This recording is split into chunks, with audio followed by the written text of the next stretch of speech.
Ukitaka kujua kitu kama tutachoma ama tutabani, kitu kama pornography, tukipata njia ya kuzuia hiyo tutazuia, because inaharibu watoto. Inaharibu watoto kabisa. I don't want to say this because, allow me. You imagine you have a daughter and a son, and because you live in Nairobi, there are only 2 bedrooms. Yours and the mother, and the rest for children. Do you imagine what your son at the age of 9 and your daughter at the age of 7 would start thinking of doing because of what they see?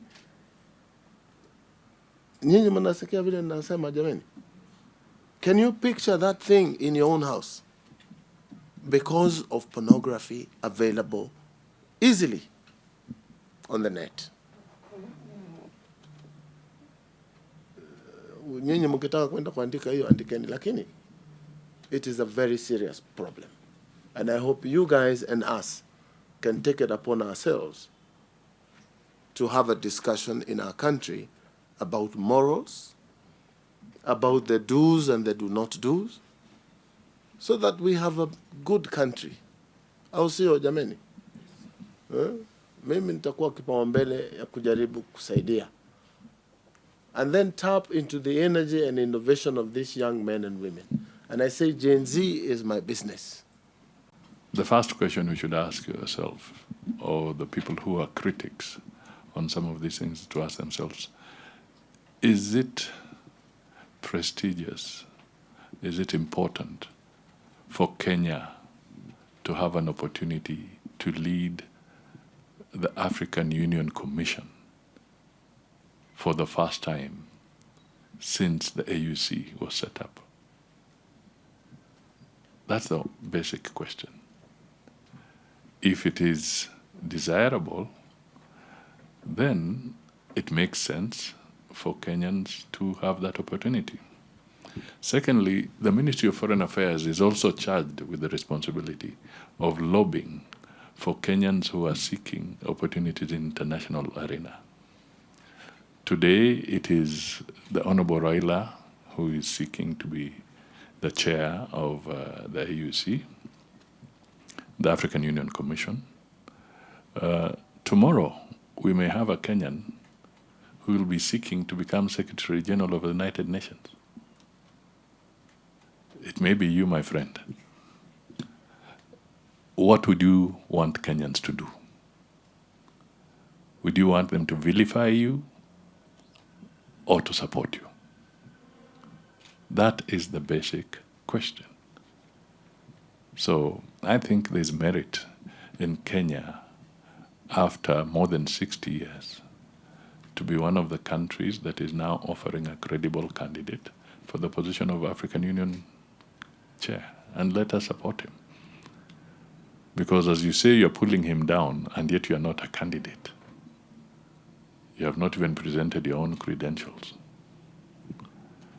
And Kenya is a country that offers a high profile and can speak positively and effectively for matters Africa. So that is an opportunity. All right? Remember, we are not a failed state. So it is very, very important that we respect that. There's also the challenge around communication. I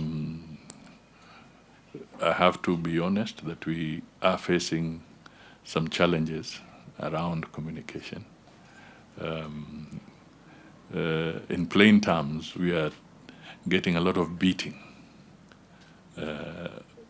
from the media.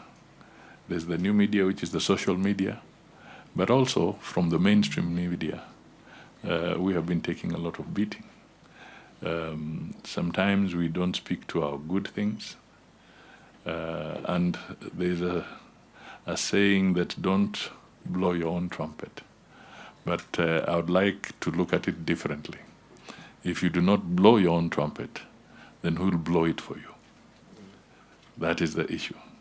So it is important that we also package what we achieve and what we do appropriately, and let the Kenyan people know that we are doing certain things that are in the interest of this country. We are happy to report that this process is highly participatory.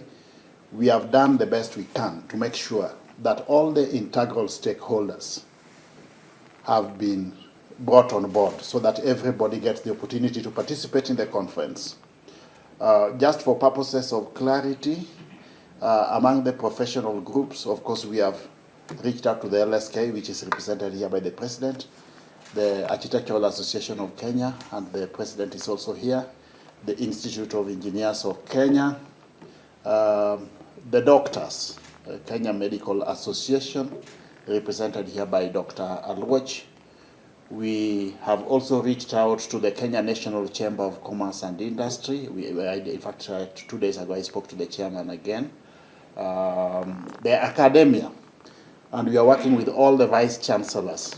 In fact, next week again, we will have a similar meeting with all the vice chancellors just to bring them up to speed as to where we are with preparations for the conference. The meeting we'll be having in Kisumu on Monday with the 14 governors, the governors of the 14 counties which constitute the Lake Region Economic Bloc, will be a very important meeting because the county government is an integral stakeholder segment. We have invited all members of parliament, both National Assembly and the Senate, to take part.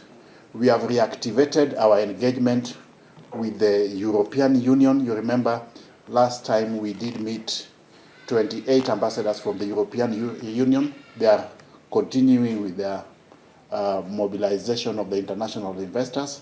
Apart from the EU, we have also reached out to the United States Embassy through USAID.